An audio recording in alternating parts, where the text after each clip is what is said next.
Hola, soy Danka y para esta ocasión haremos pizza casera.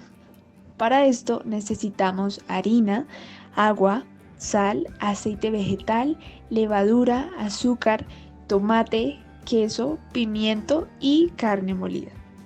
Para hablar de la química de la pizza, empezaré por su masa. Al momento de mezclar y amasar la harina con el agua, un protagonista será el gluten, formado por la gliadina y glutamina, que al hidratarse puede entablar nuevas interacciones intermoleculares, dotando de elasticidad a la masa. Por otra parte, el almidón es uno de los diversos componentes de la harina que rompe sus enlaces por acción del agua, formándose azúcares mediante reacciones fermentativas. En este caso, que se le añade levadura, que se trata de un hongo, ayuda a transformar el almidón en glucosa mediante la enzima amilasa.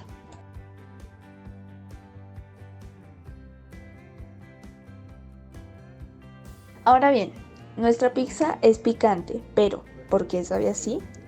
Resulta que el compuesto principal de estos alimentos es la capsaicina, una oleoresina que es un componente activo de estas comidas picantes. Lo que hace es irritar y activar los receptores BR1 en la boca, que son para detectar temperaturas altas y pH ácidos.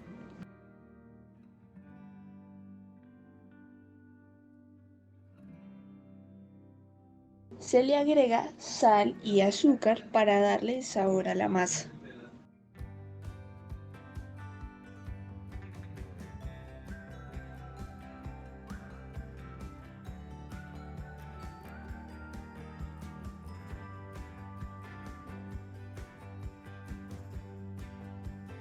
Finalmente se desprenderá dióxido de carbono, responsable de la formación de burbujas, y por eso es que se ve un aumento en la masa.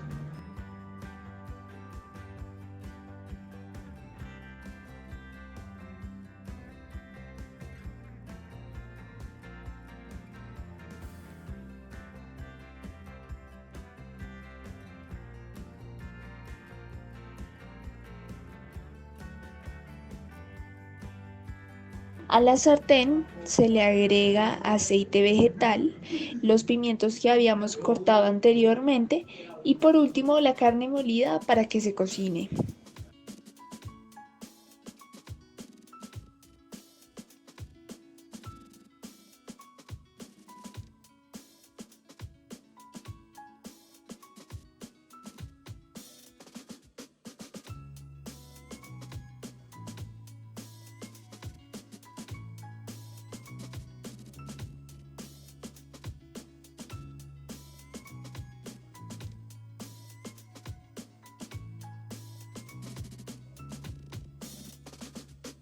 Al ingresar la masa al horno, la levadura muere por las altas temperaturas y se lleva a cabo la reacción de Maillard, que se da entre proteínas y azúcares cuando se calientan, siendo este el causante del color dorado de la masa.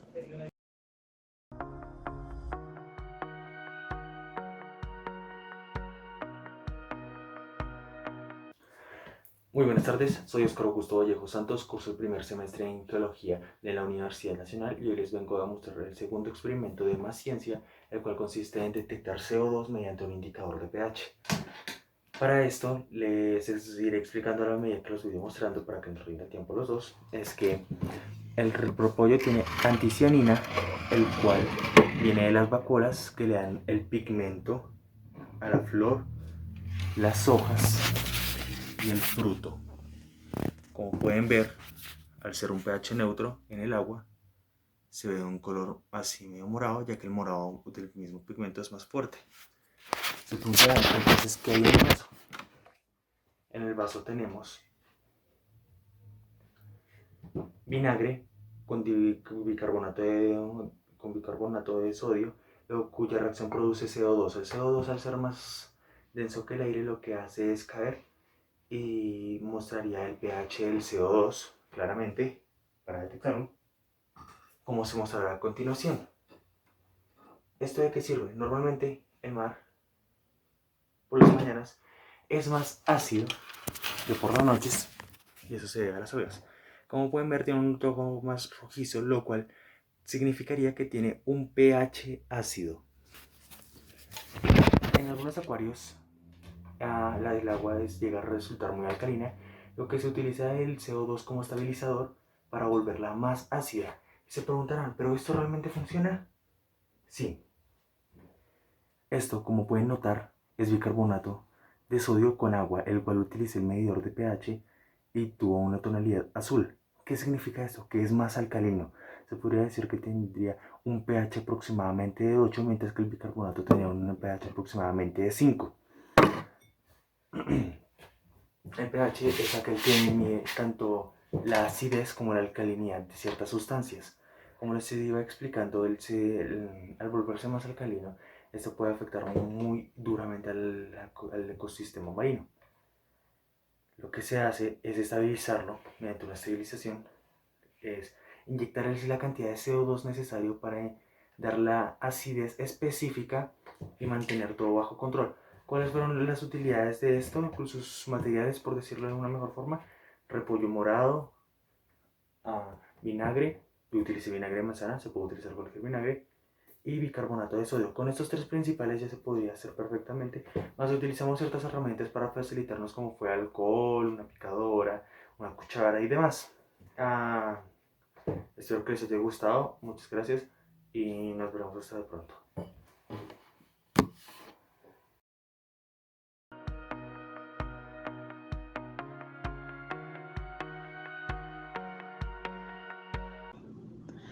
Lejía lavandina blanqueador, también conocido como cloro comercial, son algunos de los nombres con los que llamamos a este producto, generalmente utilizado para la desinfección de manera mundial. Está basado en una solución principalmente compuesta de agua e hipoclorito de sodio. El hipoclorito de sodio es un compuesto químico que contiene cloro en estado de oxidación más 1. Está formado por un átomo de sodio, uno de cloro y uno de oxígeno, y es altamente oxidante. El hipoclorito de sodio reacciona con el agua formando ácido hipocloroso más hidróxido de sodio. Posteriormente, el ácido hipocloroso se descompone generando cloro gaseoso y agua.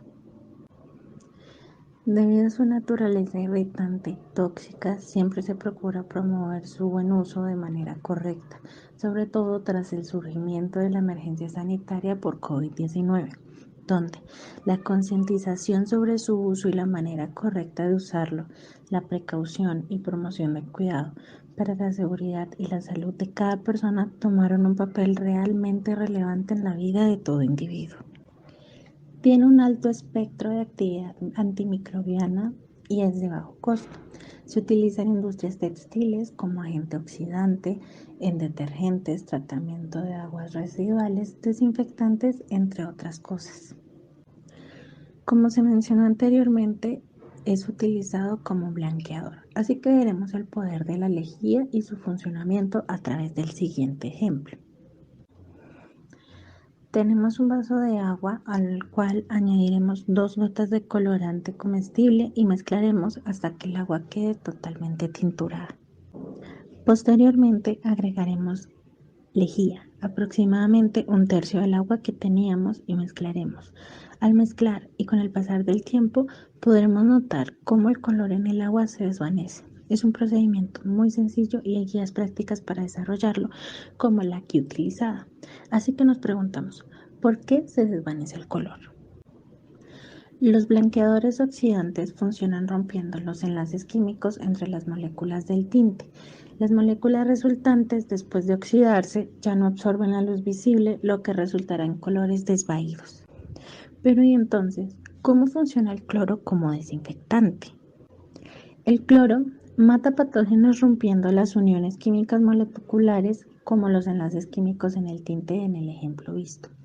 Los desinfectantes que mencionamos consisten en compuestos de cloro que pueden intercambiar átomos con otros compuestos, como enzimas, que entran en contacto con el cloro y uno o más de los átomos de hidrógeno es sustituido por el cloro.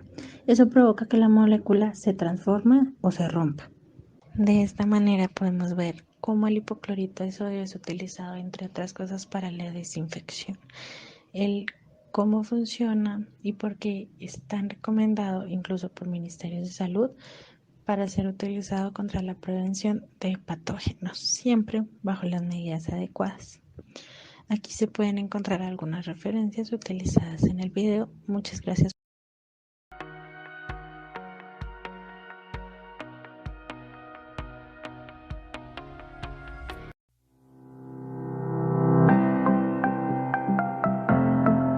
Saludos, mi nombre es Caterina Daniela Méndez Chávez y en este experimento voy a hacer aditividad de volúmenes. Para empezar, debemos entender que el volumen es el espacio que ocupa un cuerpo. Para sólidos irregulares se mide con el principio de Arquímedes, para sólidos regulares con fórmulas y para líquidos y gases con instrumentos de medida como pipetas, probetas o balones aforados. Las mezclas ideales son aquellas en las que las propiedades conservativas de la mezcla son iguales a la suma de las propiedades de los componentes por separado. Por ejemplo, 100 mililitros de un líquido más 100 mililitros del otro deberían producir 200 mililitros de solución. Sin embargo, la mayor parte de las mezclas son mezclas reales, en las que las fuerzas intermoleculares y las proporciones entre el soluto y el solvente alteran las propiedades conservativas de la mezcla. Por ejemplo, la hidratación de iones reduce el espacio de las moléculas. Las soluciones de ácido-base tienen un volumen mayor a la suma de la solución ácido y la solución base por separado. Y al disolver alcohol en agua podemos saber que el volumen de la mezcla es menor a los volúmenes de los componentes en suma. Para la actividad experimental lo que haremos será preparar dos soluciones 1 molar de azúcar y de sal, disolviendo 5.85 gramos de cloruro de sodio en 100 mililitros de agua y 18 gramos de glucosa en 100 mililitros de agua. Esto con el fin de comprobar si dos disoluciones acuosas diferentes se comportan o no como mezclas ideales. La idea es comprobar al final si la suma de estas dos disoluciones produce 200 mililitros. Debemos tener en cuenta que las interacciones soluto-solvente que se producen tanto el azúcar como la sal disminuyen el volumen del agua, así que 100 mililitros de agua no son equivalentes a 100 mililitros de solución. Es importante tener cuidado con esto para tener en cuenta las posibles afectaciones del experimento.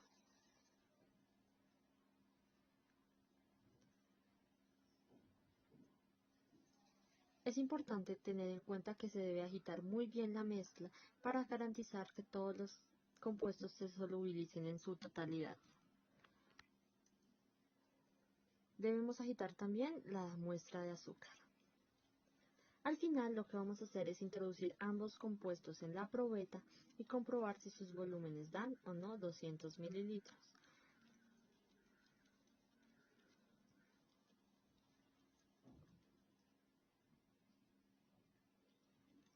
Como pueden observar, ese es el proceso que estamos siguiendo a cabo.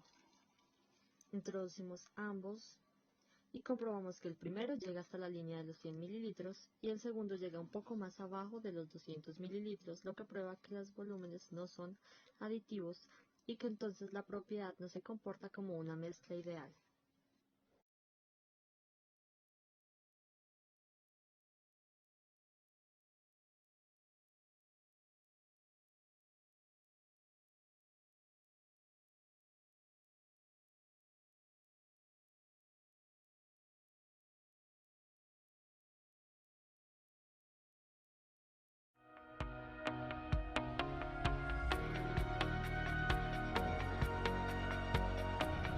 Cordial saludo, mi nombre es Sandra Milena Bautista Salcedo, estudio química y soy de primer semestre de la Universidad Nacional de Colombia.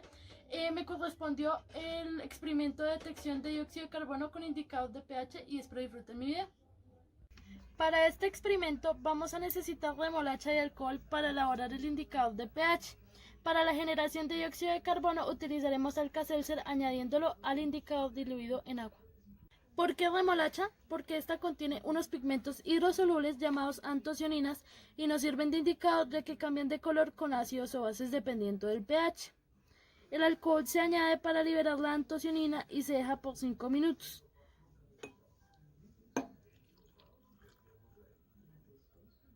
Luego se pasa por la licuadora y se filtra. Para comprobar que nuestro indicador funciona, vamos a diluirlo en un poco de agua.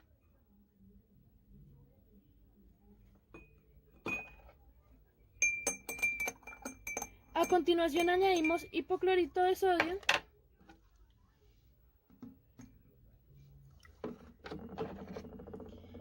Este basifica el agua y comprobamos el viraje del indicador. Una vez hemos comprobado la efectividad de nuestro indicador, procedemos a diluirlo en el agua.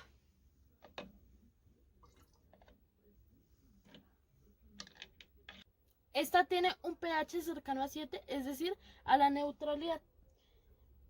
Ahora vertimos el alcázar triturado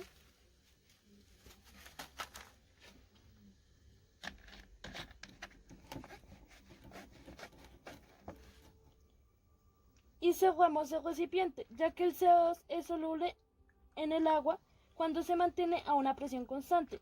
El CO2 acidifica el agua y esto se debería reflejar en el viraje de la disolución.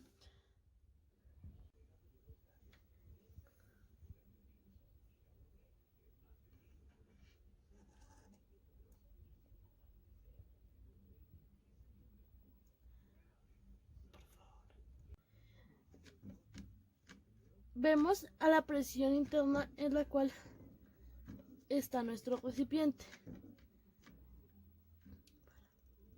Luego de un buen tiempo y de que nuestro recipiente ha estado cerrado y a presión constante, así es como se ve nuestra disolución con el CO2 disuelto.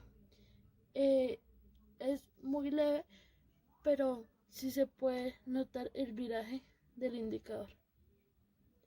Podemos apreciar que el viraje del indicador no es tan evidente, ya que, como lo habíamos mencionado antes, la solubilidad del dióxido de carbono en agua solo se da en condiciones especiales que en casa no se pueden proporcionar, sería más bien en un laboratorio.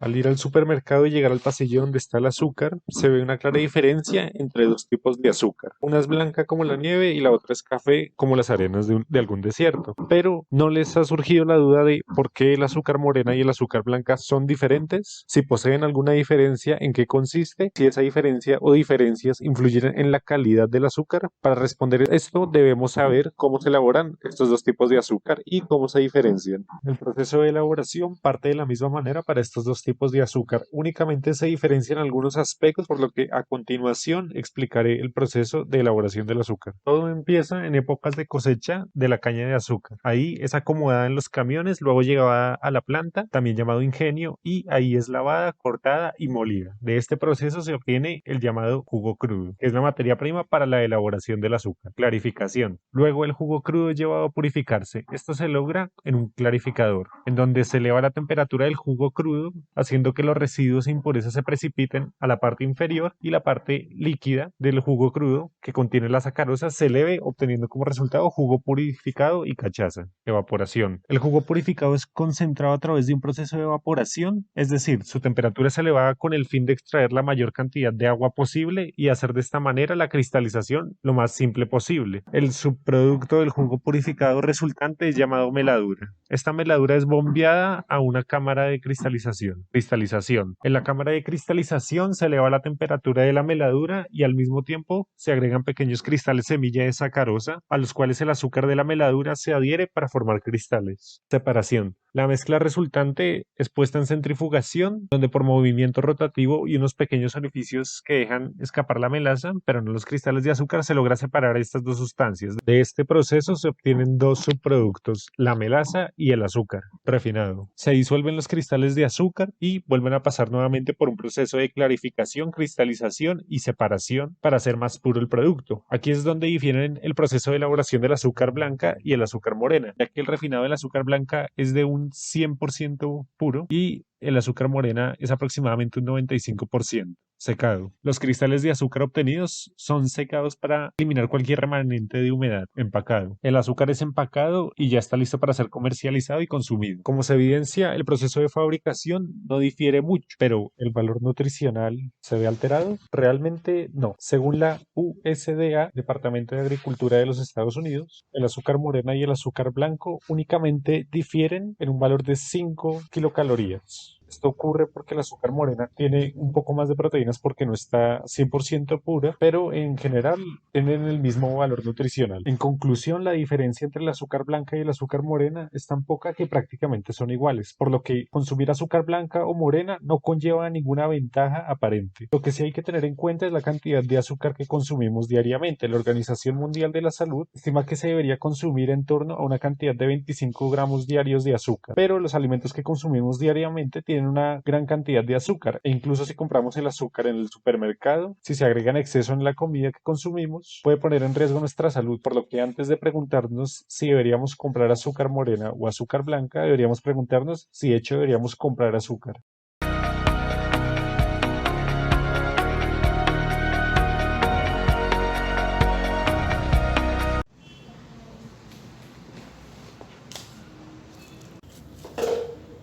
Hola, mi nombre es Ethan y hoy vamos a hablar de carbón activado. Últimamente han salido muchos productos de limpieza al mercado como lo son la crema dental, el champú y las mascarillas faciales. Pero, ¿qué tienen en común todos estos productos? Todos estos productos están hechos a base de lo mismo. En cada uno encontramos el mismo componente, carbón activado. Pero, ¿realmente funciona el carbón activado como un producto de limpieza? Comenzamos nuestra investigación. Comenzamos con ¿qué es el carbón activado? El carbón activado es un material que se caracteriza por poseer una gran cantidad de microporos. Además, pertenece a la familia de absorbentes carbonáceos y es un material altamente cristalino. Además de las aplicaciones estéticas, tiene aplicaciones en medicina para tratar envenenamientos y sobredosis por ingestión oral, ya que previene que se absorban las sustancias tóxicas del estómago. Se utiliza también como filtro para la purificación del aire, el agua y gases, quitando vapores de aceite, sabores, olores, hidrocarburos presentes en el aire y los gases comprimidos. También es muy útil para la eliminación de elementos contaminantes del aire y flujos del agua implicados en sus industriales. ¿Cómo se producirá el elemento del que estamos hablando hoy? Es más usada la activación física en material carbonizado. En este medio se utiliza como materiales carbonosos, cáscaras de nuez, madera o se trata con una mezcla de gases de combustión y vapor de agua a una alta temperatura para que se logren activar. ¿Cómo funciona el carbón activado? Pues su alta capacidad de absorción le permite eliminar las impurezas como hemos visto anteriormente. Además, su estructura micro, es decir, tiene unos poros muy pequeños, actúan como agente de absorción y permite que el exceso de grasas, impurezas, toxinas y otras sustancias nocivas como la suciedad se absorban de la piel, el cabello y el cuero cabelludo. Entonces, ¿puedo seguir utilizando mi champú?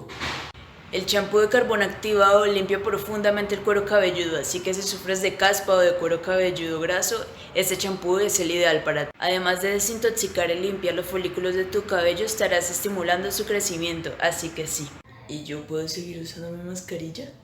Si tu piel es grasa, el carbón activado puede ayudarte. Utiliza una vez a la semana una mascarilla para retirar el exceso de sebo, pero no la uses si tienes piel seca, ya que se resecará.